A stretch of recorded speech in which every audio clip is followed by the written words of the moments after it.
Mayada. It gives me great pleasure to introduce a friend, a classmate, Dr. Mayada AbuAffan. Dr. Mayada AbuAffan is a consultant in public health. She works in the UK, in Dudley. And Mayada is actually dual trained. Mayada has been trained as an obstetric gynecology doctor, and worked as an obstetrician for many years. And then before sort of going into public health with a conviction that she needed to address the wider population. And that is the main theme, and being in a position a position where you're able to achieve a sort of a voice to empower people and to have a bigger impact on health generally. Mayada is a leader, an effective leader, and she has had a lot of training and trains a lot of people, a lot of experience in effective systems and effective leadership. Again, founding member of many forums, Sudan Public Health Consultancy Group in the UK, Public Health Africa as well. And Mayada, you often describe yourself as a transformational leader. Interesting, this morning we heard from Hanan about inclusive leaders. Be really nice to see how these sort of go with each other. So really interested in hearing your talk today about leadership in the era of COVID-19. Over to you, Mayada. Okay, thank you. Thanks, Sarah. And welcome everyone, and happy Women's Day. And thank you, Watts, for giving us this opportunity. Before I talk about leadership lessons learned from COVID, I'd like to have a message, or to give a message to women in the Women's Day. Please don't think as a victim or behave as a victim. Strength starts from within. You have to believe in yourself. You have to believe in you are strong enough. You can change the world, even the small world, even changing yourself. And people treat us the way we think about ourselves, the way we treat ourselves. We project, if we think as victims or weak, we project that weakness and that victim picture or approach, and allow people to treat us as the way they are. Women, as Sarah said, I used to be an obstetrician. Do you know, baby girls are much stronger in withstanding the stress of delivery. They are much stronger at a cellular level. And I think this is a way God made it to allow the humanity to continue. Okay, so if a baby is stressed in utero, if it's a girl, they are more likely to withstand the hypoxia or the lack of oxygen. Women live longer than men. So although men say they are stronger, but physiologically, we are stronger. We're not like like muscle strength, but in terms of withstanding stress and in terms of being able to perform under resilience, we are stronger. So celebrate that strength, women. Thank you. Okay, so I'll go back to the lessons learned, leadership lessons learned from COVID. And I think, Sarah, you talked earlier in the morning about inclusive leadership. Let me start a slideshow. Okay. So COVID, as I said, it's a real pandemic.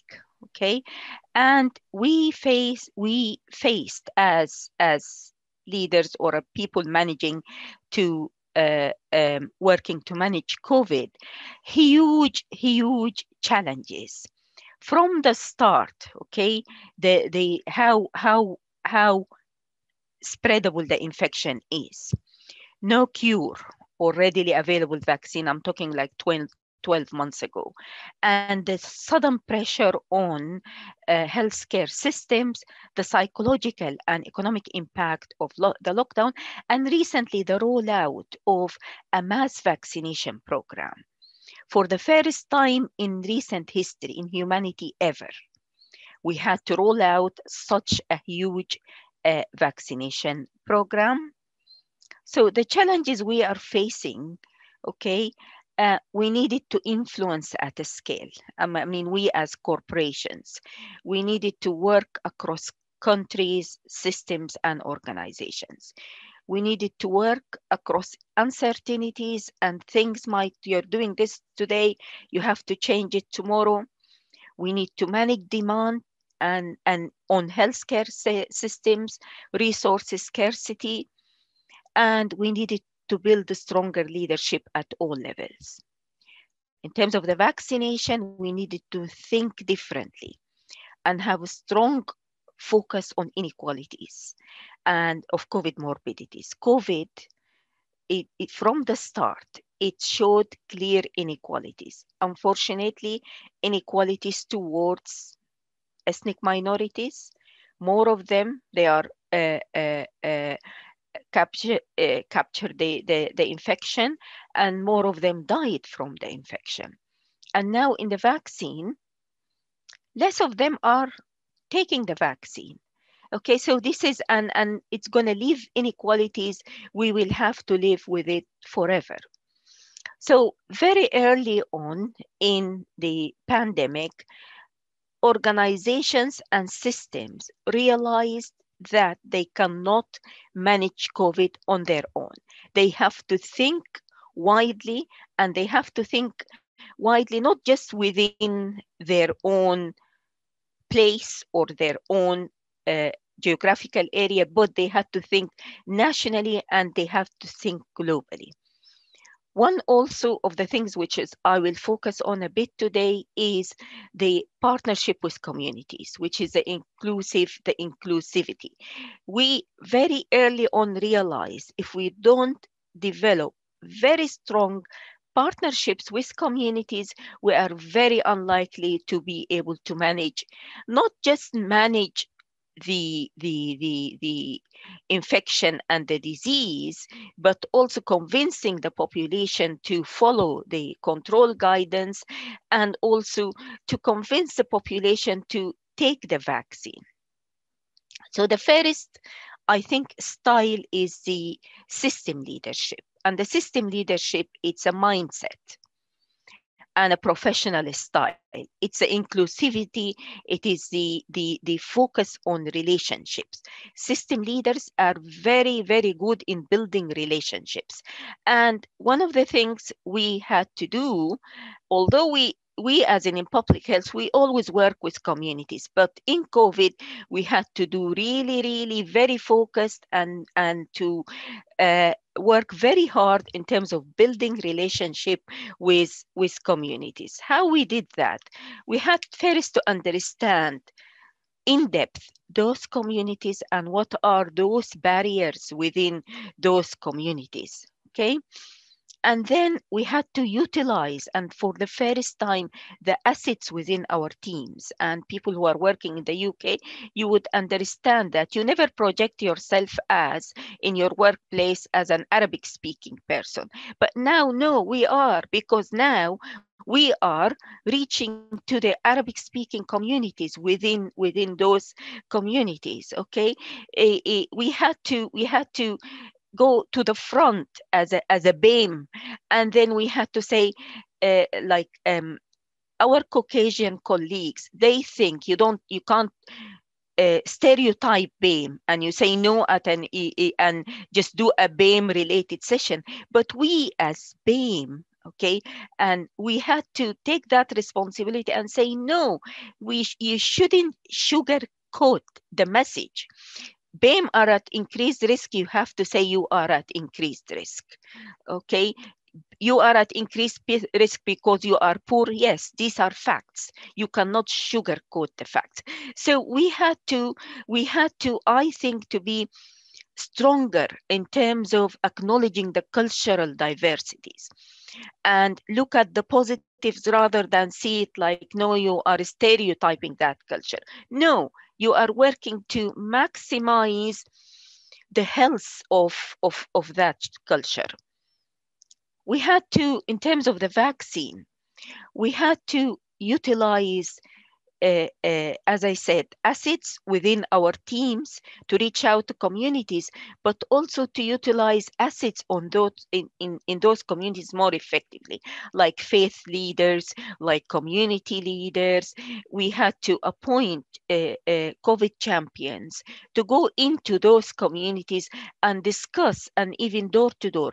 And those champions, they have to be from ethnicities that resemble that community. So we had to really go for the positive discrimination and do it in a bold and in a strong way. And in terms of the ways we needed to understand the hesitancy of those communities in accepting the vaccine. Is it access? They can't get to the clinics. Is it language barrier? Is it concerns about safety of the vaccine?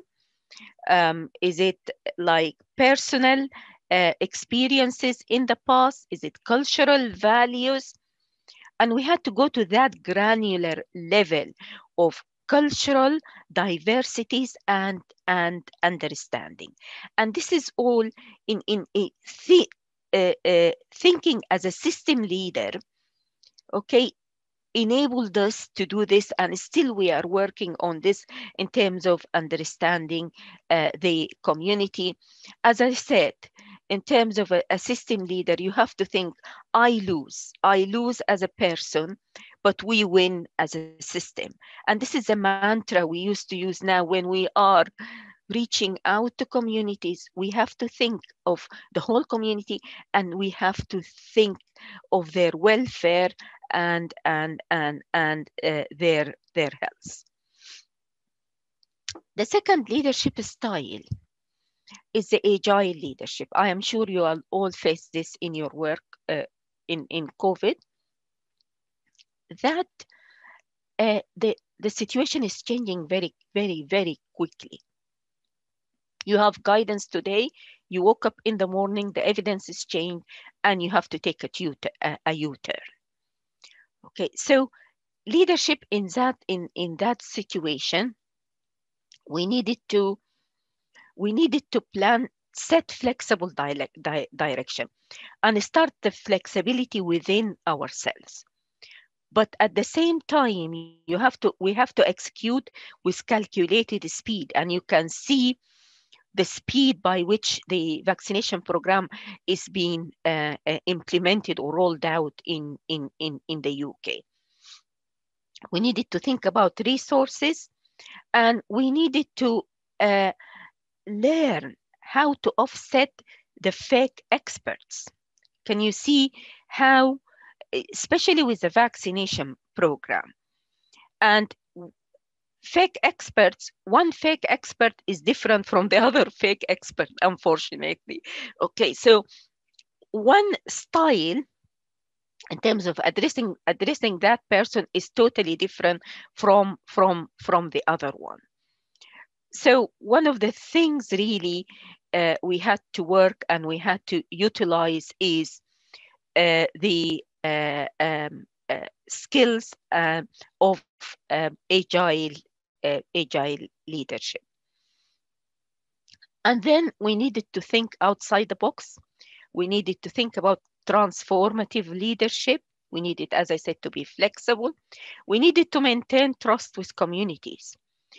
So one of the things we found in terms of reaching out and building relations with communities trust members of their own community, expert members of their own communities, more than expert members from other communities or different communities. So we had to utilize this, as I said, more strategic staff and from ethnic minorities. Now they are on the front line and they are leading on this building relationship with communities. And we needed to really encourage staff to be able to innovate and to run the extra mile. Not just staff, but encourage as well the community members we are working with. The third style of leadership is we needed to focus on productivity and lean processes. So productivity is around spending the least amount for the maximum gain. And they are the things we needed to focus on in terms of these are the productivity framework, the prioritization, clarity on roles and responsibilities, clarities on expectations. We have to have clear and simple communications.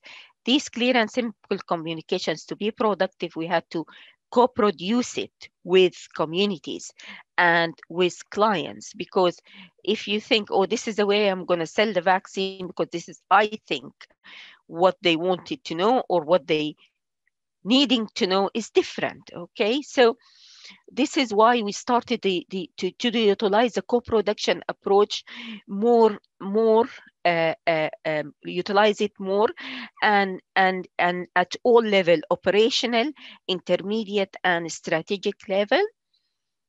In terms of productivity, we had to think of solutions, because in the middle of managing COVID, for you to start just thinking on problems and focusing on problems, it will really demoralize us as teams working on the field. And we had to delegate more, utilize tools which will help us in doing our work, like the project management, and we're working on resources and identifying, as I said earlier, community drivers. So I think the learning from COVID for us as ethnic minorities and for us as women, okay, and through going through this at different leadership levels, is how can we reduce the inequalities of COVID, the health, the social, and the economic inequalities? What would be our parts as individuals or organizations or systems or non-governmental organizations? We've learned a lot from COVID. Okay, we are working together more as a globe and as humanity. Now we are telling the population is, please take the vaccine to protect yourself, your loved one, and to protect humanity, because this is the only way we can address or get over this pandemic. So there is a sense of togetherness. So how can we build on this sense of togetherness and support each other and reduce the impact of COVID on us as minority ethnic groups, on us as women, and on us as human beings? Well, thank you very much. Thank you very much, Mayada. That was a really comprehensive talk, and it was quite helpful, because I think many people don't know the work that goes behind the scenes in the COVID vaccination program and updating communities. I know firsthand the work you've been doing generally with Public Health England and sort of the work you've been doing across the board with the Black ethnic minority groups. I just want to touch on something you did mention, sort of positive discrimination and generally bringing focus to the ethnic minorities. But again, there's many intersections in that itself, isn't there? So like you said yourself, it's not one Black ethnicity, it's different ones. And I would argue that's still quite a large cohort of the population who are still unaware of much at all about. I'm thinking about women, mostly women, something that Nurul talked about earlier, very much bound within the cultural aspect, where they're still looking to the men to advise on what they should be taking or not, and very much dependent on what the men are saying. So again, that I can see that as still an ongoing challenge. I'm just wondering about how diverse and how much reach are you able to manage in regards to sort of passing the information? Strange enough, while you are talking, Sarah, I just realized, I said we're working closely with community leaders. They are all men. All community leaders of Black and ethnic minors I came across are men. Okay. And when you ask specifically about women in that culture, you get a very defensive answer, because I did ask one of the communities, how could we reach women in those communities? No, they do have their groups and blah, and we can reach those women. I think the journey is long and it is hard. And then you need to, as I said, we need to be a bit bold in terms of addressing cultures within communities. Maybe because we are Black and ethnic minorities ourselves, we can afford to be that bold, because no one will like say you are racist or can so. I think we need to promote leadership within those communities, and that would be our role as women leadership in those communities. You will find the odd ones, the ones who managed to get educated or got a career, for example, a nurse or a doctor or someone, but not the majority of the communities. So I think that there is still a challenge and a mountain to climb. Thank you. And a personal question to you. The distinction between leadership and management. Mostly my experience has been with women leaders. They're more into the management aspect of things. And I'm just wondering how you find it, generally being a leader, sort of driving the change and having the vision, rather than sort of implementing the changes by other leaders. Thank you, Sarah. Very, very important question. So every leader has to be a manager, okay? But not every manager can be a leader. So a leader, as you said, Sarah, is the one who sets the vision, the direction, and who inspire. And I think this is the most important. When things go wrong, people go to the leader for help and support, to inspire and to collect the pieces, okay? And I always like a mantra which says, a leader, when things go wrong, they look in the mirror, and then when they go when they go well, they look outside the window. So they give the credit to their staff and their teams, but they take the responsibility of the mistakes. Okay, so a manager, they are bound by KPIs, they're bound, and a manager, when you make a mistake, they'll tell you, you've made a mistake. You should have done this way and done this way. So unfortunately, the boundaries between the two, not lots of people understand that. And most of us are managers most of the time. Okay, but especially in COVID, because in COVID we are dictated by, the vision is dictated by nationally, but you will have your small ways to maneuver to develop a vision and these things. But we as a women, in terms of women empowerment and in terms of inspiring women, and I think we need to be true leaders in here.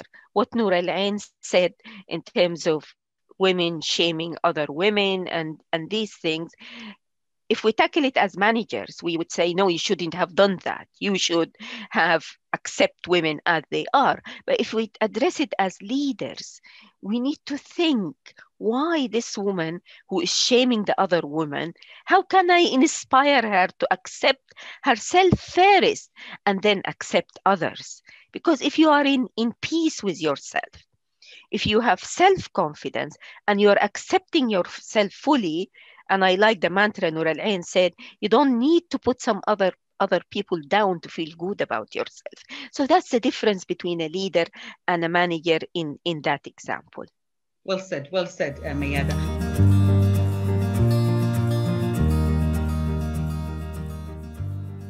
For me, education is the key for my future.